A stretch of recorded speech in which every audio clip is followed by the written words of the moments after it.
അതാ ഞാൻ ചോദിച്ചത്, കാര്യങ്ങള് കയ്യാങ്കളി വരെ എത്തിയൊന്ന്. പിന്നെ കയ്യാങ്കളിയിലൊക്കെ എത്താനേ ഞങ്ങള് കൾച്ചർലെസ് ആൾക്കാരൊന്നുമല്ല, കൊച്ചു പിള്ളേരും അല്ല. പിന്നെന്താടാ കാര്യം?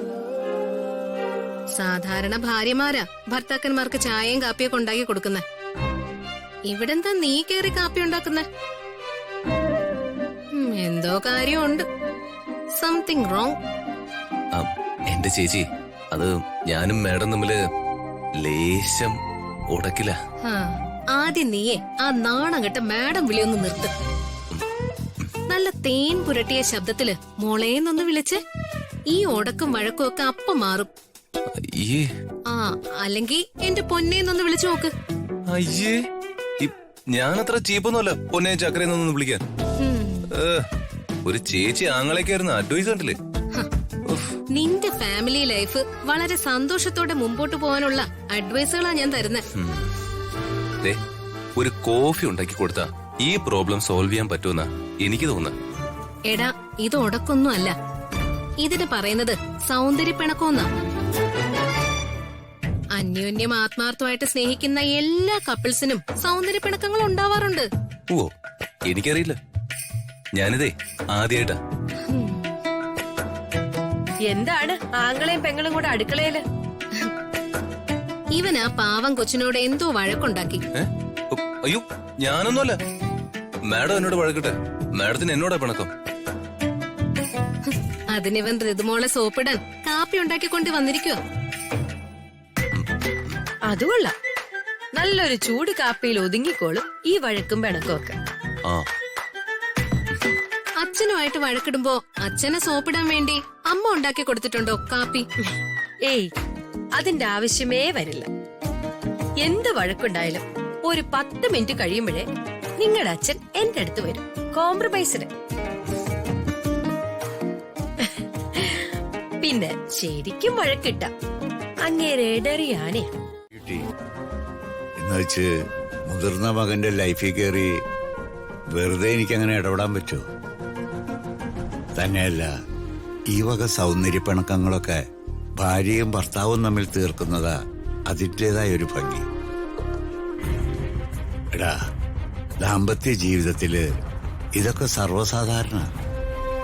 പക്ഷേ ഈ പിണക്കം അങ്ങനെ നീട്ടിക്കൊണ്ടുപോകരുത്, അത് കുഴപ്പാ. ഒടുവിൽ കൈവിട്ടുപോകും. അതുകൊണ്ട് ഒരാൾ ക്ഷമിക്കുന്നതാ എപ്പോഴും നല്ലത്. എടാ, വിട്ടുവീഴ്ചകളാ ദാമ്പത്യ ജീവിതത്തിന്റെ നിലനിൽപ്പ്. എടാ, ഇതൊരു മാജിക്കാ. പക്വത കൂടുതലുള്ളവർ ക്ഷമിച്ച് പ്രശ്നം പരിഹരിക്കണം. നീ ആ കുഞ്ഞിനെ വിളിച്ച് സ്നേഹത്തിലൊന്ന് പറഞ്ഞ എല്ലാ പ്രശ്നവും തീരും. പ്രാണന്റെ പാതിയടാ അവനവന്റെ ഭാര്യ, അത് നീ മറക്കരുത്. ഞാൻ പറഞ്ഞതുപോലെ നീ കേൾക്ക്.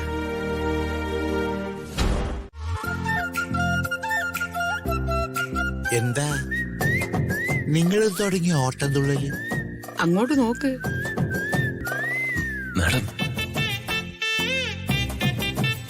ഇതാണ് പ്രണയലീല. അത് ലീലയും ശാന്തയൊന്നും അല്ല, അതെന്റെ മകനും മകളുമാ. അവര് പ്രണയകലഹത്തിലാ മാഷേ. പിണക്കപ്രേമം. ഉണക്കപ്രേമോ? പിണക്കപ്രേമം. പണ്ട് ഞാനും വേലായുധേട്ടനും തമ്മിൽ ഇങ്ങനെ പിണങ്ങുമായിരുന്നു. ഞാനിങ്ങനെ പിണങ്ങി നടക്കുമ്പം ദേ രാജുവിനെ പോലെ വേലായുധേട്ടൻ ഡാവി ഡാവി വരുമായിരുന്നു. പിന്നെ ഡാവി ഡാവി വരും.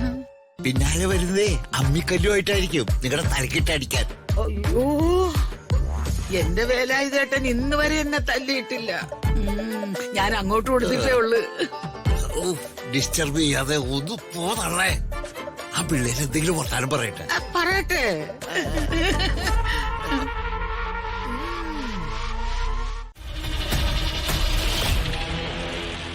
അല്ല, പത്മാവതി മാഡം എവിടെയാണെന്ന് എനിക്കറിയാൻ പാടില്ല.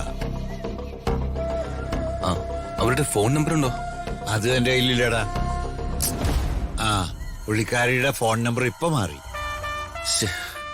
എനിക്കും ഋതിക മാഡത്തിനും അമ്മയൊന്ന് കാണണമെന്ന് ആഗ്രഹം.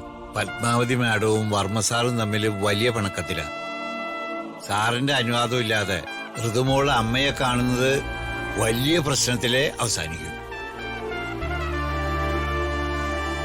പിന്നെ നിനക്ക് കാണാം, അതിൽ തെറ്റില്ല. നല്ലപോലെ ആലോചിച്ചിട്ട് ഇത്തരം കാര്യങ്ങളിൽ എടുത്ത് ചാടാവൂ. അച്ഛാ, പത്മാവതി മേഡത്തെ കണ്ടുപിടിക്കാൻ എന്തോ ഒരു വഴി. മാഡം ഡാൻസ് ടീച്ചറല്ലേ, ഏതെങ്കിലും ഡാൻസ് സ്കൂളിൽ തിരക്കി നോക്ക്, കണ്ടെത്താൻ പറ്റും. അല്ലടാ, ഇപ്പൊ അവരെ കണ്ടെത്തിയിട്ട് എന്താ അത്യാവശ്യം? അതൊരു താലി പ്രശ്നം പറയാനാ.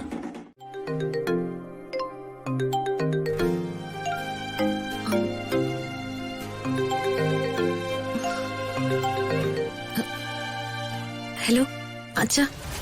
നീ രാജുവിന്റെ വീട്ടിലുണ്ടോ? ആ അച്ഛാ, ഞാനിവിടെ വീട്ടിലുണ്ട്. നിനക്കെന്താ സംസാരിക്കും ഒരു പേടി പോലെ?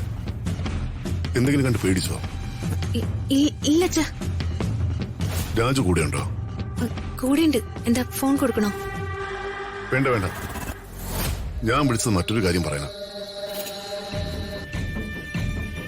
നീ കൃത്യം 10:30 നിന്റെ ഓഫീസിൽ വരണം. ഞാനിവിടെ ഉണ്ടാവും.